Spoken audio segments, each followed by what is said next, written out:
Psalm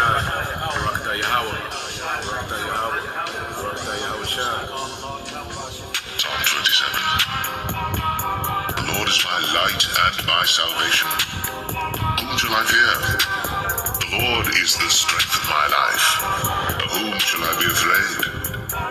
When the wicked, even mine enemies and my foes, came upon me to eat of my flesh, they stumbled and fell.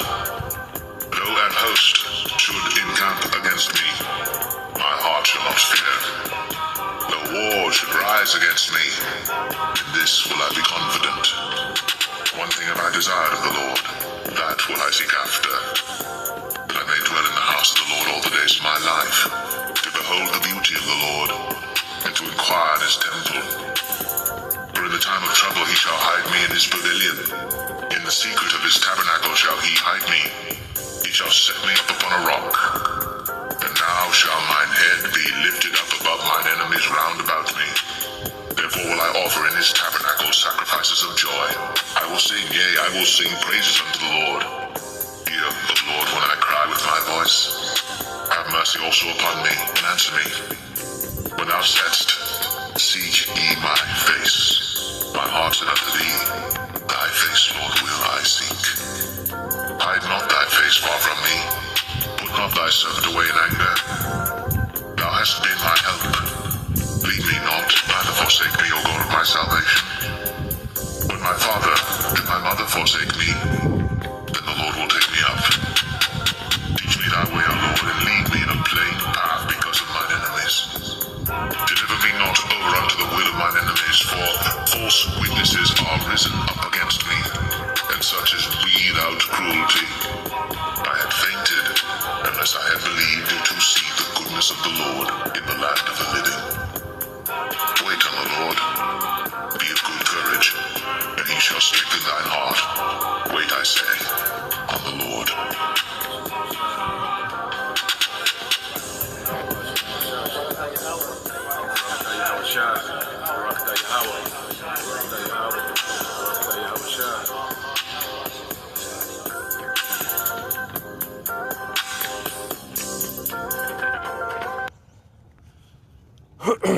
All right, Shalom. First and foremost, I would like to give all praise, honor, and glory unto Yahweh, Bahashem, Yahweh Shah, Bahashem, Kakodash.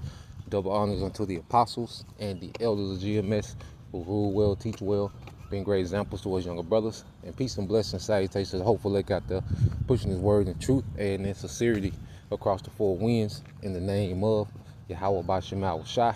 Pushing to get up out of here. Shalom to the hopeful lake, the believers, the listeners, whom have came back to the obedience of the scriptures through faith in Yahweh Bahashem Yahweh Shai. And what I want to get into, all right, today is cut, okay, from a different cloth. Cut from a different cloth, okay? And as, you know, we've been awakened, okay, in this truth. Hey, good morning, how you doing?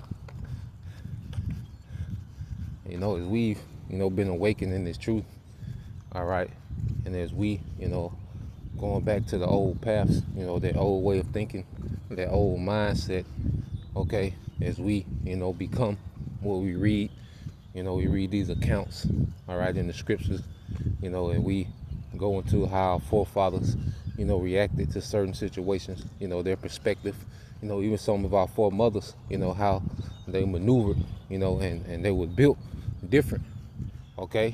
And this age, all right, especially over here under westernization, all right, this age and this society, due to Esau's enchantments, okay, and especially amongst Jake, you know, which majority, all right, of our people, you know, was raised in the matriarch, okay, only knowing the perspective of a woman, you know, their mothers, their aunties and sisters and grandmothers, okay, they have become very, you know, effeminized, all right, emasculated, okay, and it's on the chemical level, you know, with the foods, okay, damn near everything you eat, okay, or everything you come in contact with in the society, you know, is attacked, you know, on masculinity, you know, puts in estrogen and lowers your testosterone, okay, And then plus, like I say, the way that this society, under the matriarch, raises men, and the enchantments and the chemical warfare of Esau, you see a very, effeminate, emasculate, so-called man. Okay, very immature. Okay, and one thing about the truth. Okay, matter of fact, I'm gonna get that definition in a minute. Let's get this real quick. We're gonna get some accounts.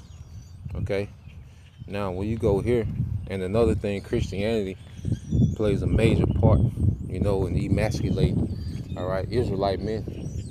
Okay, because Christianity, deals with the Bible. Okay, on a very PG-13 level. Okay, and they deal with it, with the Bible as if, the Bible is not based around the patriarch. Okay, they deal with the Bible in a very westernized, effeminate way. And some of the softest men, okay, in society are those so-called black Christian men. Okay, so when you go to Isaiah 46, all right, and 8, it said, remember this and show yourselves men. Okay, bring it again to mind, O ye transgressors, man. So we're commanded, to show ourselves as men. Okay, and this society has pretty much demonized true masculinity. Okay, a man being a man. Okay, having discipline, having standards, all right, having expectations. Okay, a man being a leader. Those things are demonized. Okay, because it's not even about, dealing with a bunch of women. Okay, being, super swole. That's what people, equate with masculinity. You see, or being an alpha, they equate, a bunch of women and being super swole and, entrepreneur. All right, which, those things, okay, there's nothing wrong with those things in order. Okay, but true masculinity, goes into discipline. All right, having order. Okay, standing on your beliefs. You see, creating structure, sacrifice. Okay, having expectations, man. Okay, so this society demonizes that, man.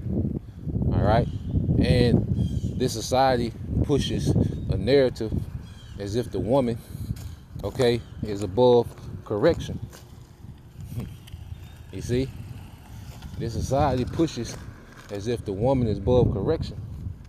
All right, and you had this whole thing with Jake mad because Elder Manata Zagba called a woman, a horse face.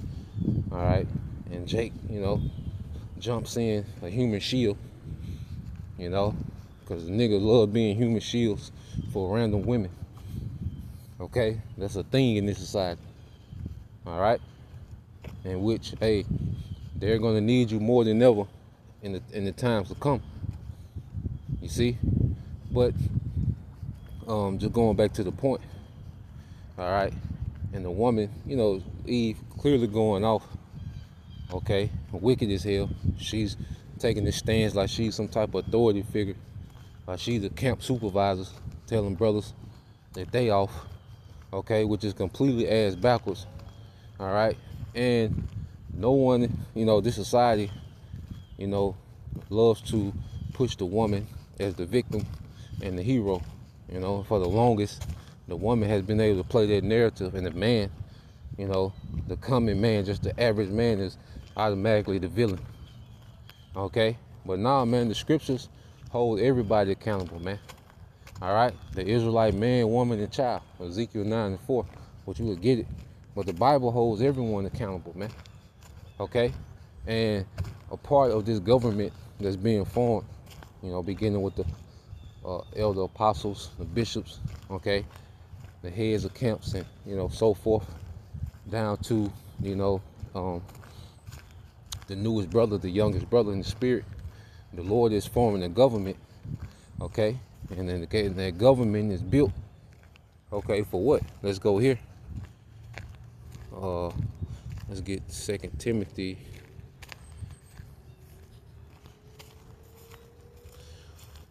2 Timothy 3 and 16 says, all scripture is given by inspiration of the Most High and is profitable for doctrine, for reproof, for correction, for instruction in righteousness, man.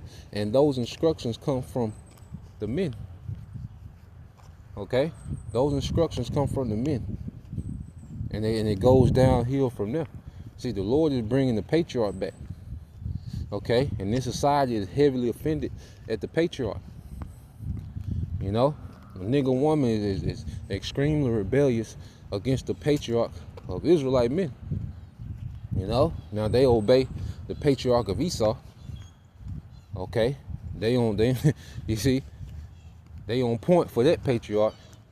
Alright? But for Israelite men, the Israelite woman is extremely rebellious to their patriarch, man. Alright? And her mind is set on her being in some type of authority. Okay? Even those that know that they're Israelites, they still have this mindset as if they're some type of authority figure. Okay? Which is completely off. You see? And when they see how brothers deal, they're extremely offended. Okay? They're extremely offended. But a government deals with a doctrine. Okay? A government is based on the doctrine, the belief system. Okay? It's a common belief. When you go into what you call the the Iran government, okay, the Islamic Republic. Well, that's a government, and they make laws, but it's a belief under Islam, okay. So the Republic, okay, is the style of government, all right, but Islam is their belief system. You see? We're just off, but just giving an example. That's why it's called the Islamic Republic. Okay? Because their belief system is Islam and their style of government is a republic. Okay? Well, they have voting, certain elected officials. Then they have appointed, spiritual leaders, the Ayatollah. Okay? And they're just an example. And the Lord, all right, he's forming his government. And our belief system is the truth, the Bible. Okay? That's our doctrine. Okay? And you have, within the government, you're going to have reproof. All right? Correction and instructions in righteousness. And there's an order to that. Okay? That's why you have the organization, of GMS, where you have the top elders, apostles, okay, the bishops under them. You see? The elders of the main camps, okay, and then the branches throughout the earth, okay, where you have heads and order, and it's set up for correction, for reproof, for instructions in righteousness, man. And a woman, even if a man is off, okay, there's an order, all right, to correct that man. Okay, a woman has no business in the politics of men. In the government of men, that's off. Okay, but the women of Babylon, okay, are so used to the matriarch, all right, to Big Mama calling all the shots, all right. They're bad built auntie with the deep voice calling all the shots, okay. That they think that's that's the correct order, and it's off, man. And the women love to jump up and tell men what they should be doing, but they never correct other women on what they should be doing. All these women that's on video, and the reason that woman could even be called a horse face, because she on camera. Okay? You expose yourself on camera, you going off all in the camera, all right? And she do resemble a horse. Okay? But the fact is, the reason why she can even be called a horse face is because she's all in the goddamn camera. Okay? If you weren't in the camera, no one can call you a horse face. Okay? Then you're in the camera going the hell off. Okay? And this society, you know, what we see is this society reacting to men that are built from a different cloth. Okay? When you go back and get that definition, all right, it says, what does your cut from a different cloth mean? It says cut from a different cloth means the exact opposite. Two people have very different backgrounds, personalities, and attitudes, and think and react to others in the same way. Okay? And what is making us being cut from a different cloth? Because even before the truth, you know, especially older brothers, you know, you see, we come from a different generation of parenting. Okay? And especially down here in the South, you know, Mississippi granddaddies, shit, they hit different, you know? And it's not until you start being around, you know, other walks of life, you know, going to different places, and you see, you know, the things that are normal to certain people aren't normal to other people, you know, cut from a different cloth. And then you add the element of this word, okay, which when you go here, I believe that's Romans 12 and 1.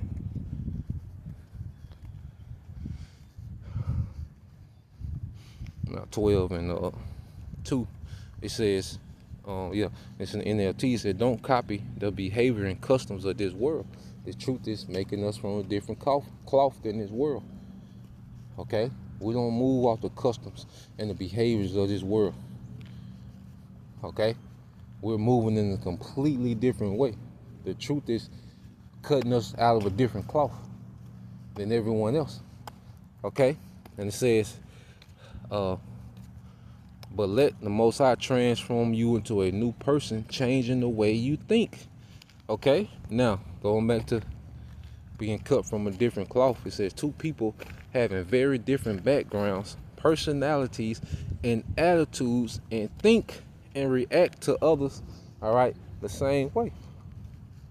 Okay? So this truth is changing the way we think. Okay? We're becoming cut from a whole different cloth. And the world is offended at that. All right?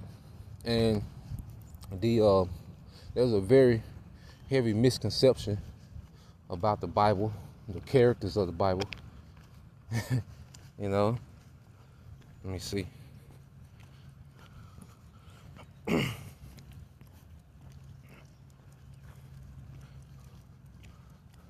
So when you go into it, but there's a very, you know, heavy misconception about the Bible, the characters of the Bible, okay? And that's why, you know, the so-called black Christian church is so emasculated, because they don't deal, okay, with the true spirit that's in this book, man. It's a very, very, okay, austere, masculine book, okay, that deals with order. And there's also, you know, an element of you know, peace, you know, of feasting, okay, of joy. You know, the Bible is extremely fair when you really get into the judgments and the law, you know, and how the Lord deals. Okay, the Bible is extremely fair. Like the instance with Jacob, you know, his favorite wife was Rachel. Okay, but the majority of the children, the patriarchs, came from Leah. Okay, she wasn't his favorite as much, but she bare Jacob the most children. Okay, and they'll say like the Bible is misogynist, you know, which goes into the hate of women. Well, the Lord doesn't hate women. The Bible doesn't hate women. Israelite men don't hate women. Okay, the best fathers, the best husbands. Okay. Hey, good morning. How you doing? How you doing? The best fathers, husbands, brothers, and sons, all right, cousins and nephews on the planet Earth is the Israelite man. Okay? Not these bugged out matriarch babies. Okay? These degenerate, soft, effeminate niggas. I'm talking about true men. Okay? The best fathers and husbands all right, the most loving people on the planet Earth is the Israelite man, hands down. You know, no doubt about it. All right. So the Bible deals with balance. Okay, the Bible deals with order. You see, and that's what people are offended by. And see, this society, you know, wants the benefits that comes from masculine men. You know, they want the peace, they want the structure of, you know, they want the, they want the peace, they want the protection. Okay, that comes from masculine men. All right, they want the resources that come from masculine men.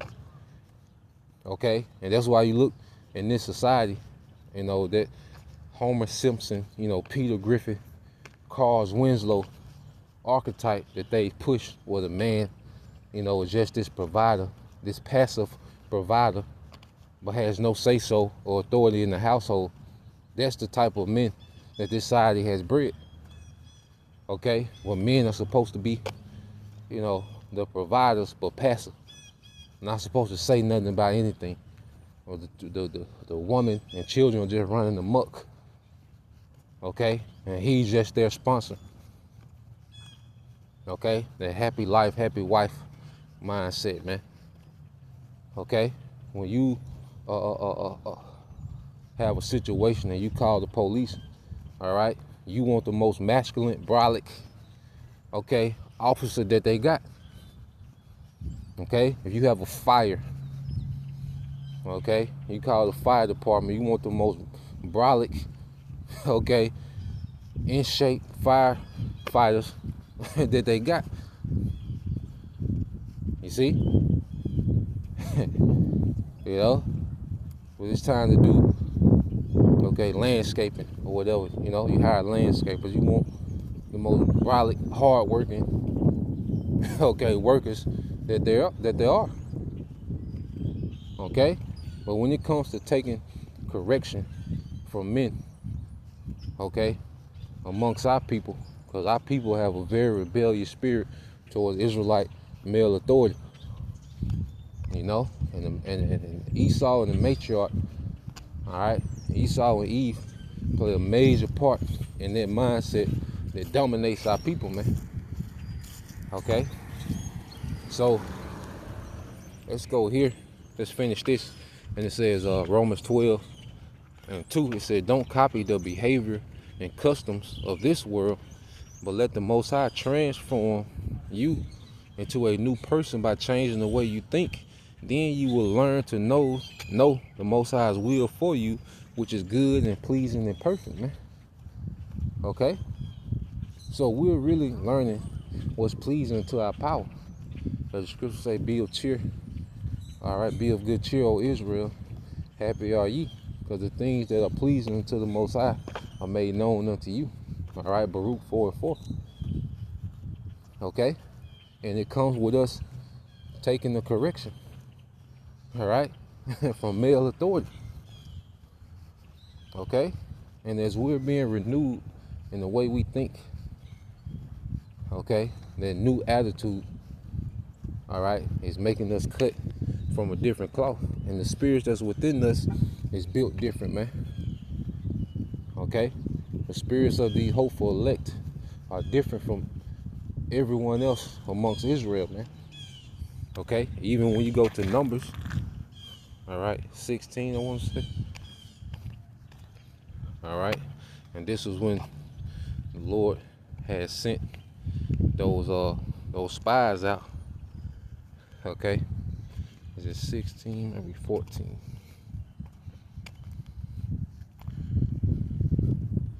Let me see.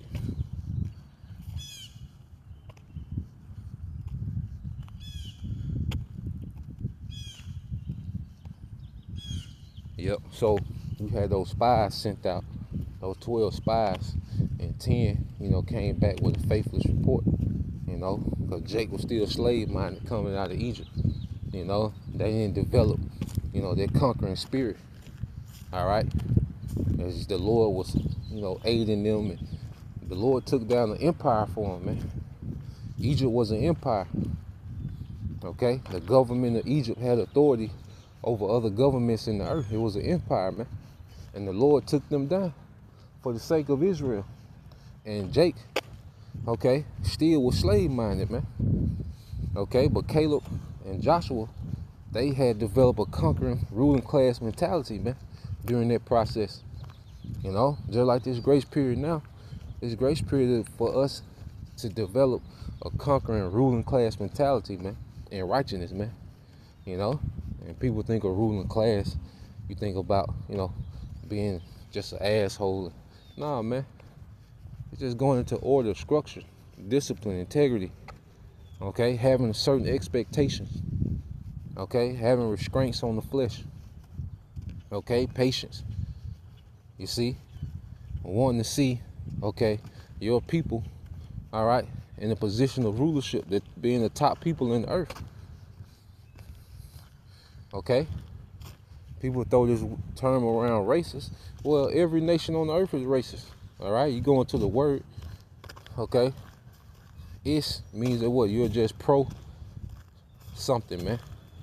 So of course, if you're all right, Edomite, of course you want your people, okay, of course you're pro Edom, okay, you Ishmaelite, you're pro Ishmael. So as Israelites, we're pro Israelites, man.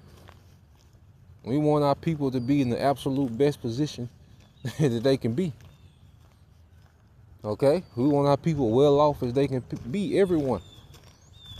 Okay, and right now we understand that only the elect, you know, is being groomed for that. Okay, 2/3, they rebel against that, man. Okay, at the fact that they rebel against any type of Israelite male authority, they rebel against everybody winning. Okay, so you got this account, and the Lord is pretty much pissed at Jake. You know, them 10 spies was represent the majority. Okay, they came back with this faithless report. They still had that slave mindset, man. So this is how the Lord responded, all right, to Moses. And it says, Numbers 14:20, it says, and the Lord said, I have pardoned according to thy word, but as truly as I live, all the earth, because Moses, you know, pleading for Jake. Okay, so the Lord would spare, you know, Jake, but eventually the Lord killed them niggas off, man. All right, and that's what the Lord is doing now. He separated that faithless mindset, and he raised up a whole new generation, man. Okay, and that generation was cut from a different cloth, man. All right, and went into the promised land conquering, you know, aided by, all right, the chariots, all right, the heavenly hosts. Okay, but that generation believed, and they was cut from a different cloth, all right, based on their faith. Okay, and that's what the Lord is doing now. He's separating the unbelievers from the believers through this word. Okay, and he's getting ready to deliver, you know, the believers and cut off, okay, 2/3, Zechariah 13:8 and 9. And it says, verse 21, but as truly as I live, all the earth shall be filled with the glory of Yahweh B'Shem Al-Shai. Yeah, see, at the end of the day, the Lord's glory is going to fill the earth. His power, his majesty, the fear, all right, it's going to be attached to the name of Yahweh, all right, Yahweh and Yahweh Shai. The fear that's going to be attached to those names, that's going to cover the earth. Okay? So the Lord's like, look, regardless of them niggas' unbelief, my glory going to fill the earth. You know, the things he was doing for us at the time, what he did to Egypt. Okay? You got to remember, Egypt was an empire. Okay? You got to understand, like, there were certain people, certain other governments paying tribute to Egypt. Okay? So they knew, all right, when them collectors didn't come, they're like, what's, you know, shit, ain't no Egypt. You know? So, you know, they talk, like, what happened? You see? You got to really understand the reality of what the Lord was doing in the earth, man. Okay? When you take down the empire, that's a major ripple effect. Okay? You know, okay, the collectors come this time. All right? Or you send tribute, you send an envoy to Egypt and you get there, ain't no Egypt. Okay? Over with. Okay? It's absolute desolation. So they taking their report back, and it's like, who did that?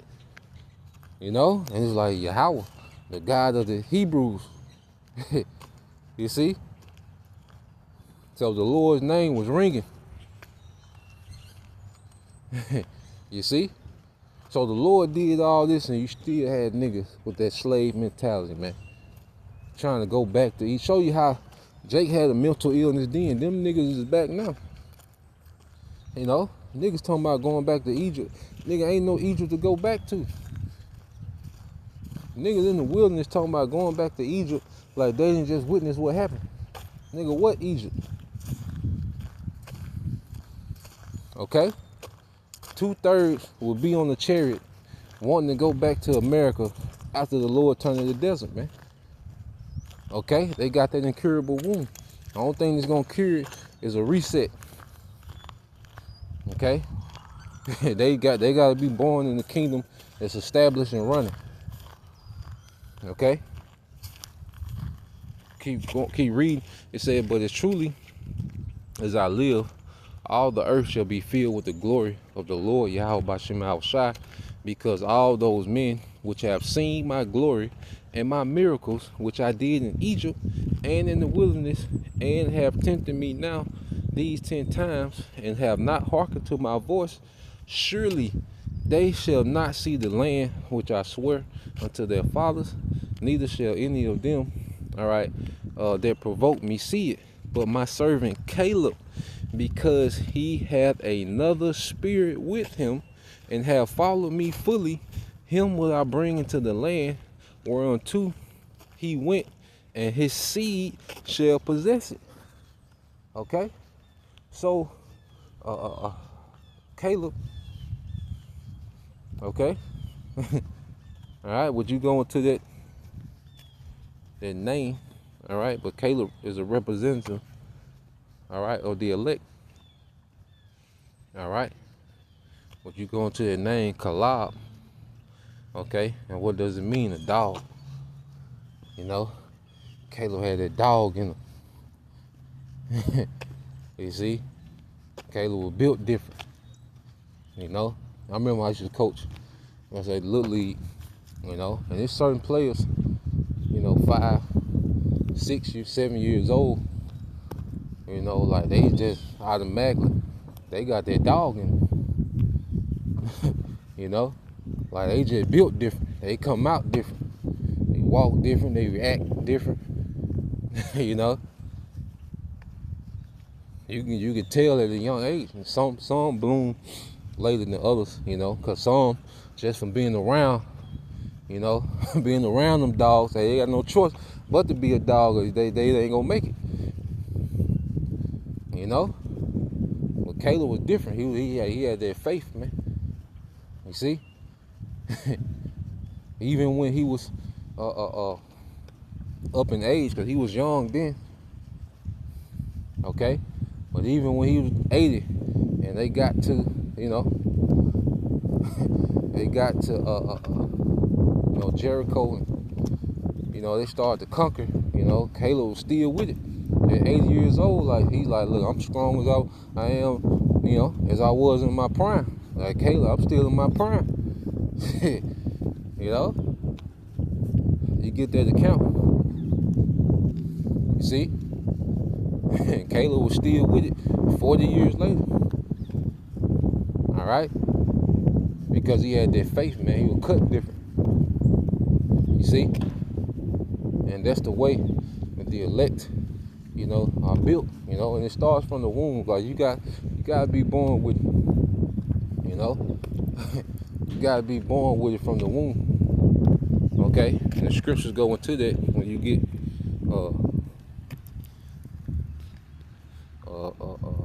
Sirach 1, I think 14. All right, yep. Sirach 1:14 said, "To fear the Lord is the beginning of wisdom, and it was created with the faithful in the womb."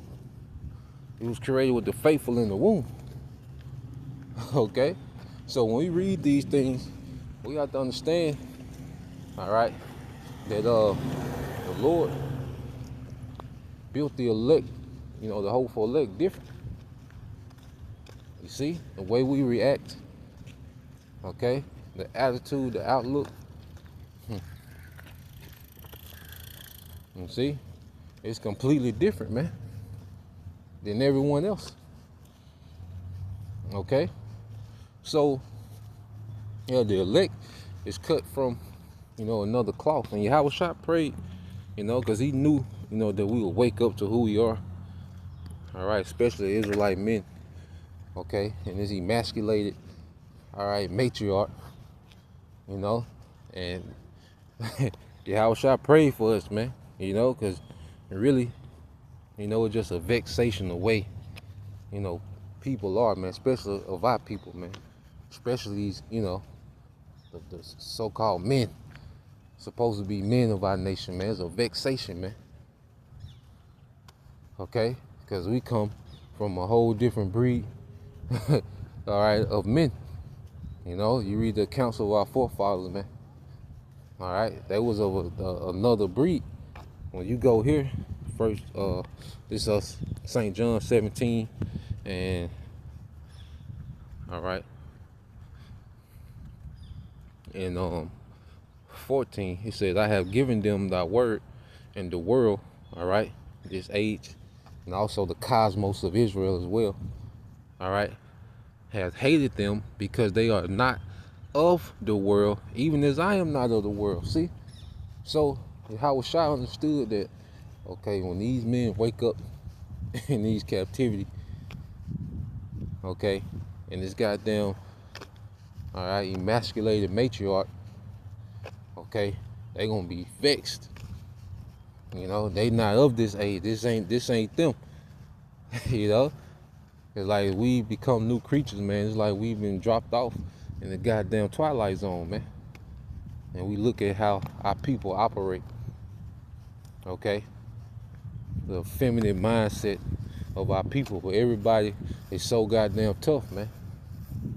Okay? Even like I say, I used to work at the steel plant. You will have Jake, boasting about prison. Niggas love to boast about prison. Okay? The years they did and what they survived in prison and all the, Jake loved those stories. Okay? But then you need Jake to work an hour, 2 hour overtime and a nigga faint. Nigga get to smacking his lips, shoulders drop. Okay? What the fuck wrong with this nigga, man? But everybody's so goddamn tough, man. You do all them years in prison, but you can't work 2 hours overtime? God damn. You see? So the way this society is built, the way our people are, especially, man, it's a vexation, man. And Yahushua, he prayed, for us, man. Like, they not, because he's praying to the Father, like, look, they not of this world. When they wake up in this shit, like, So, verse 14 says, "I have given them thy word, and the world have hated them, because they are not of the world, even as I am not of the world." Yeah, because we begin to operate completely different from this world. Okay? The patriarch clashes with the matriarch, man. Order clashes with disorder. Okay? Correction clashes, okay, with liberty. You see? Reproof and rebuke clashes with praise. With undeserved praise. You see? So it's going to be a clash by default. Verse 15 says, "I pray not that thou shouldest take them out of the world, but that thou shouldest keep them from the evil. They are not of the world, even as I am not of the world." So Yahushua didn't pray for us to be removed, because we got to go through. It's a part of our, suffering, which is purifying us. We got to deal, but he prayed for us, to be maintained in this world, man. For us not to lose it. Okay? Because even when you go here, cause this is where we come from, man. All right? This bullshit that they got going on. All right, let's get this. What is that? Is that? I pulled it up.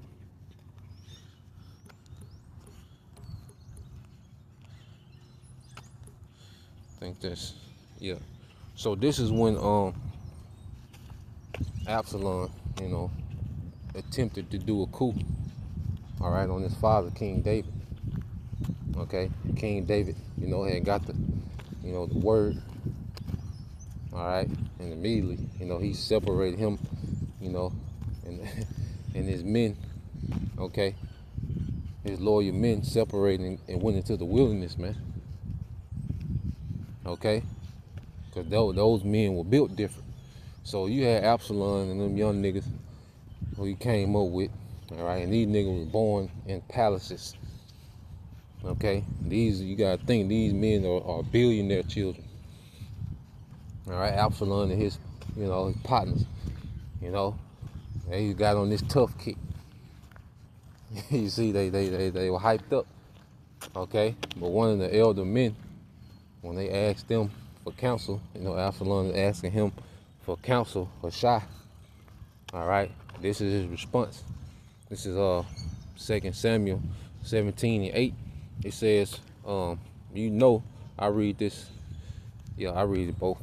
KJV and NLT said, for said Hushai, thou knowest, all right, thy father and his men, that they be mighty men, and they be chafed in their minds, as a bear rod of her whelps in the field, and thy father is a man of war, and would not lodge with the people. Okay? So Hushai is telling Absalom, like, look, that ain't what you want out there, man. Okay? I know this shit sound good, and y'all in y'all youth, and y'all, bouncing around, and you think just because your father left, okay, that he retreating. Nah, because King David, okay, he left, so there wouldn't be innocent blood in the city, and King David, he comes, from the field. He was raised as a shepherd boy, okay, and when he was on the run for Saul, he was out there for several years, man. He was out there for several years, pretty much just surviving in the wilderness. Him and these men that are now, okay, you gotta think about it. King David is a billionaire at this time, a multi-billion, probably a trillion. If you just really get into the numbers, these niggas talking about a meal ticket. King David probably is at a trillion ticket at this point. Okay, but guess what? He cut different. So he left that comfort of the palace and he went out into the wilderness, man. Okay, him and those men that he started with. Matter of fact, let's get that. We'll come back to that 2 Kings 17. I think that's let's see. 1 Samuel. All right, let's see. Come on now. Yeah, 1 Samuel. Is it 20? Let me see.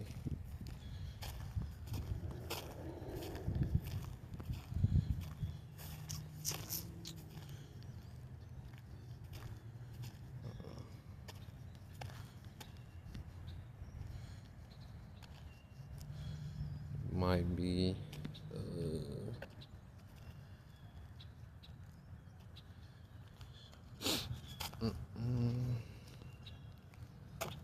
should know about. Yeah, there you go. 22. All right, said David therefore departed thence and escaped to the cave Absalom. And when his brethren and all his father's house heard it, they went down thither to him, and everyone that was in distress, and everyone that was in debt, and everyone that was discontented, all right, gathered themselves unto him, and he became captain over them, and there went with him about 400 men. Okay, so you got to think, these men, these 400 men, been with David, King David, the whole time. Okay, when they was pretty much just out there homeless. Okay, until we read now in 2 Kings, these are those men that separated themselves, all right, and went out to the wilderness. These 400 men. This was when they was in their youth, and you know, probably 19, 20, you know, young, all right, just out here. Okay, on the run from Saul. You see, pretty much just, you know, day for day. Okay, but they was building these men a certain way. Okay, and remember, these men are the same men that came over King David the whole way through. So they, now you go to Kings, these men, all right, billionaire status, man. Okay, but when this, you know, Absalom, you know, went for his move, they just went back to their element, man.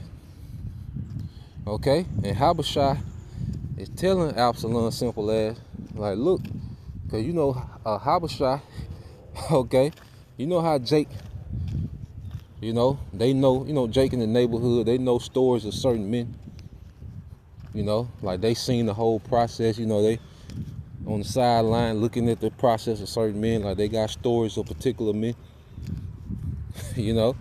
So Habashai is telling Absalom, because these, remember, Absalom ain't even a thought at this time. And Jake tell you, boy, you wasn't even thought of. You know, I was doing what you were doing when you wasn't even thought of. You know, so Habashai is telling Absalom, like, you don't, it ain't gonna go how you think, man. Okay, them men cut different. Like Absalom, pretty much, them men cut different. From anything you think you know and seen, them men cut different from all this shit. Okay, and then you can go into it, I believe. Let's go back to the account. Was it 17? No. I think it was 2 Samuel 17. All right, so let's go back to that account and read in NLT. All right, this is 2 Samuel 17:8. It says, you know how your father and his men, they are mighty warriors. Okay, and this is our great king. Okay, King David. All right, and those men that we read about in 1 Samuel. All right, 1 Samuel 22. Okay, 1 and 2. It says, you know your father and his men, they are mighty warriors. Right now, they are as enraged as a mother bear who has been robbed of her cubs. And remember that your father is an experienced man of war.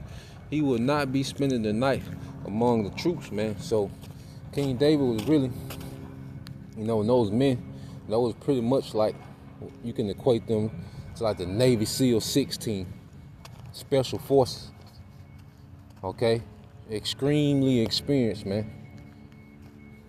Okay, even when they was on the run from Saul, you have certain the King David men like, look, send me over there, man. You know, let's end this shit. Look, I'm gonna hit him one time, I'm not gonna have to hit him again. They was experts in war. All right, they knew how to strike you to injure you, and they knew how to strike you to get you out of here. So they would tell, you know, one of them was telling King David, like, look, man, send me over there. I'm gonna hit him one time, I ain't gonna have to hit him again. You know? But King David was like, nah, you know, that's the Lord's anointed. You know, he was in order. All right? But hey, he had a team full of them guys, man. You know, they stayed ready to go. Okay? So,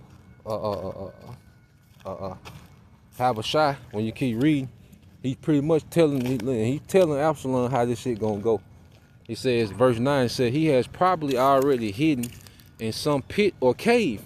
And when he comes out and attacks a few of your men, and a few of your men fall, there will be panic among your troops, and the word will spread that Absalom's men are being slaughtered. Okay? And that goes into psyops as well.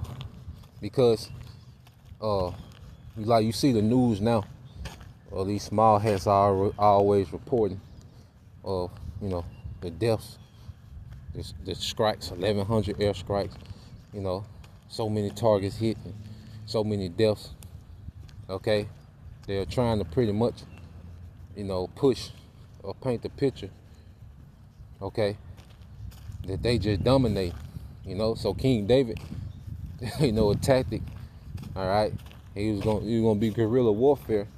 And he was going to come out, him and a few men, all right, and begin, an onslaught of Absalom's men. And the word was going to get around like King David out there, all right, getting it in, like he was going to let that word spread. And they was going to play on the psyche, okay, of these young jakes, man, that they ain't never been out there before. They never deal. See, that's another thing. People think, warfare is just, shooting it, being, a skillful killer. And I say it's a psychology to it as well, man. It's a psychology to it. And these young jakes that was born in these palaces and estates and pampered, they wasn't built for no psychology of war, man. Okay? So when you keep reading, it says, then even, verse 10, then even the bravest soldiers, though they have the heart of a lion, will be paralyzed with fear. For all Israel knows what a mighty warrior your father is, and how courageous his men are. Okay?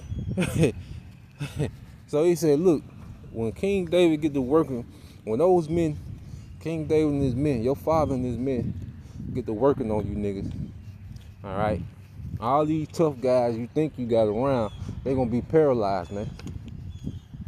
Okay? You see? They different. Okay? And this is the recommendation that Habashai told him. It says, I recommend that you mobilize the entire army of Israel, bringing them from far away as Dan in the north and Bathsheba in the south. That way you will have an army as numerous as the sand of the seashore, and I advise that you personally lead the troops. Okay? Hey, Habashai told him, look, man, you gonna need the whole army. From David and his few men, you gonna need the whole army of Israel, man. And then when you read it, Habashai, Habashai pretty much set Absalom up for failure, because he said, you gonna have to lead him, because he knew he wasn't coming back. Okay? The man said, look, man, you gonna need the whole army, man. You better mobilize the whole army before you go out there to even stand a chance. And matter of fact, you lead them. You see? And he knew Absalom wasn't coming back, man. All right? This pretty nigga in the palace, man, combing his hair and shit. He knew that nigga wasn't coming back. He know he wasn't built like that, man. And see, the house of David is raised up now. And you gotta think, those men that was in the trenches of King David, they got garments and Bibles now. But that spirit is still there. Now we in the spirit of teaching, Lord willing, we're of that cloth, we're in the spirit of teaching now. Okay, but that spirit is still there. Okay, and when it's time for this thing to go to the next phase, that spirit gonna be turned up.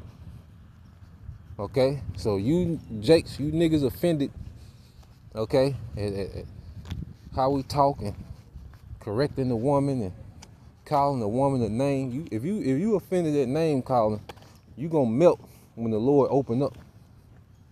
You gonna absolutely melt when the Lord open up in judgment, man. Okay, so let's get this, man, and I'll end it here. All right, this is Amos, oldie but goodie. All right, Amos 9 and 11. It says, "In that day I will raise up, okay, or restore the tabernacle of David that is fallen, and close up the breaches thereof, and will raise up his ruins, and I will build it as in the days of old." Okay, and this is what we're witnessing, man. Okay, that tabernacle, those spirits, that generation, all right, that was during the time of King David, all those spirits are back, men, women, and children, man. Okay, and those men that was around David, that was around King David, those men are here. Those spirits have been dispatched back to the earth, man. Okay, and right now we're in the spirit of teaching. Okay, but hey, stick around. Stick around. It's gonna get interesting, man. I say that. Figure it out. Stick around. It's gonna get interesting, man. All right. So that was pretty much the point. Lord will, you brothers. All right, and you sisters are edified. Till next time, I say shalom. Kwam Yashala. Bob soon. Shalom.